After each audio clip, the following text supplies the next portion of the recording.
Hujan turun pelan saat tamu terakhir meninggalkan pelaminan. Musik perlahan berhenti, lampu-lampu tenda mulai padam satu persatu. Tapi di dalam ruang pengantin yang sepi, Raka masih menggenggam tangan Naila, istrinya yang baru saja resmi menjadi miliknya, di atas kertas dan di mata Tuhan. Malam itu harusnya menjadi malam penuh senyum, tapi hati Raka berdegup aneh. Ada sesuatu yang mengganjal di balik kebahagiaan yang ditampilkan sepanjang hari. Senyum Naila tampak manis, tapi matanya seolah menyembunyikan sesuatu yang belum terucap atau mungkin belum siap diungkapkan. Di kamar itu, di balik riasan pengantin dan baju malam berbahan satin lembut, Naila terlihat mematung. Ia tak lagi tertawa seperti tadi siang. Ia duduk di ujung ranjang, menunduk, memainkan jari jemarinya. Raka mendekat perlahan. Ia ingin bicara, ingin menyentuh, tapi ada rasa takut. Takut menyakiti, atau mungkin takut mengetahui kebenaran yang tersembunyi. Sayang, suara Raka lirih, lebih seperti gumaman yang ragu. Kamu capek, ya? Naila hanya mengangguk kecil, tapi di balik anggukan itu, bahunya sedikit bergetar. Kalau kamu mau istirahat dulu, nggak apa-apa. Lanjut Raka, berusaha menenangkan. Tapi saat ia menyentuh bahu Naila, wanita itu justru terisak pelan. Air mata itu jatuh tanpa suara. Dan di detik itu, Raka tahu malam pertama mereka tidak akan seperti yang ia bayangkan. Ada rahasia, ada luka, atau mungkin ada masa lalu yang belum selesai. Hujan di luar semakin deras, seolah langit ikut menangis bersama Naila. Isaknya bukan jeritan keras, tapi cukup untuk membuat hati siapapun yang mendengarnya ikut retak. Raka duduk di sampingnya, bingung harus berbuat apa.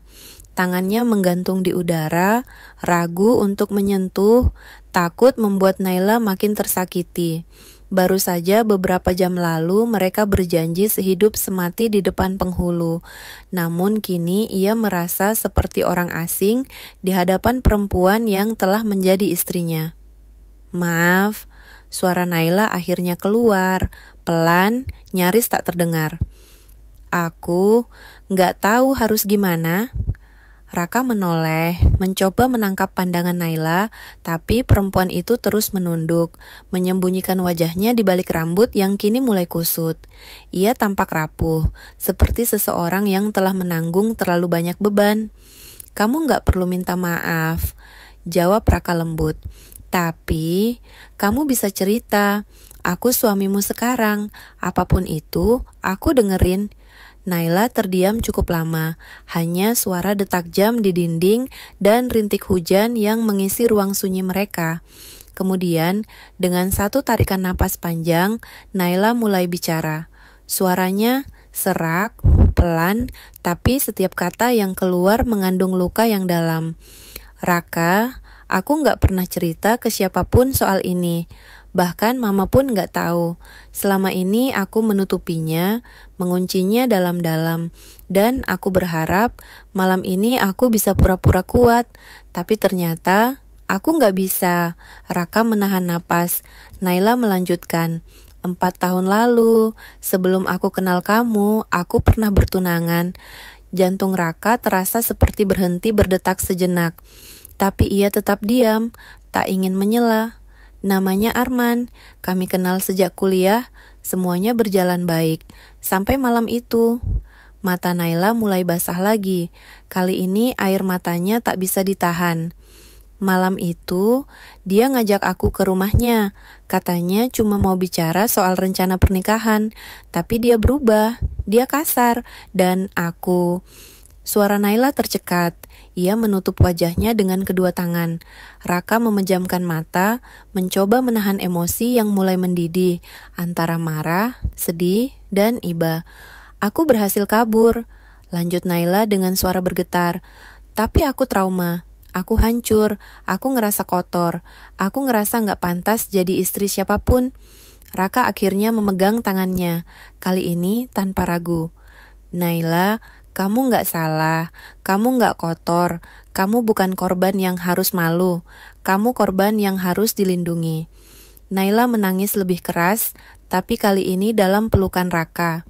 Tubuhnya yang tadi kaku kini runtuh di dada suaminya. Ia menggigil, tapi perlahan tubuh itu mulai tenang. Raka membelai rambutnya pelan, penuh kesabaran. Aku gak nikahin kamu karena masa lalumu. Aku nikahin kamu karena masa depan kita. Dan kalau malam ini kamu belum siap, aku akan tetap di sini. Bukan sebagai pria yang menuntut, tapi sebagai laki-laki yang akan selalu jagain kamu. Henning kembali menyelimuti kamar itu. Tapi kali ini bukan Henning yang menakutkan, melainkan Henning yang hangat, yang perlahan mulai menyembuhkan. Di luar sana, hujan masih turun, tapi di dalam kamar kecil itu, luka lama perlahan mulai luruh. Bukan karena telah hilang, tapi karena akhirnya didengar, dipahami, dan diterima. Raka tak berkata apa-apa lagi malam itu. Ia hanya mendekap Naila, kuat tapi lembut, seperti sedang menjaga sesuatu yang rapuh agar tak retak lagi. Hatinya teriris membayangkan luka yang selama ini dipikul Naila sendirian. Malam pertama mereka tak lagi soal hasrat atau keromantisan manis seperti yang dibayangkan banyak orang. Malam itu berubah menjadi malam penyembuhan, malam pengakuan, malam pembuktian. Di pelukannya, Naila akhirnya tertidur. Matanya masih basah, napasnya sesekali berat. Tapi tubuhnya mulai tenang, dan itu cukup bagi Raka. Ia menatap wajah istrinya. Di bawah cahaya lampu tidur yang hangat, Naila terlihat begitu damai, meski jelas lelah. Raka menyentuh pipinya pelan, dan di dalam hati ia berjanji, mulai malam ini, kamu gak akan lagi hadapi semuanya sendiri. Aku di sini, aku akan jadi rumah buat kamu. Ia tidak tahu bagaimana caranya menyembuhkan trauma Naila atau menghapus kenangan pahit itu. Tapi ia tahu satu hal, ia akan sabar, ia akan menunggu, karena cinta yang sebenarnya bukan tentang siapa yang datang pertama, tapi siapa yang bertahan paling lama. Pukul 2 dini hari, hujan di luar mulai reda, tapi dalam dada Raka, badai baru saja dimulai.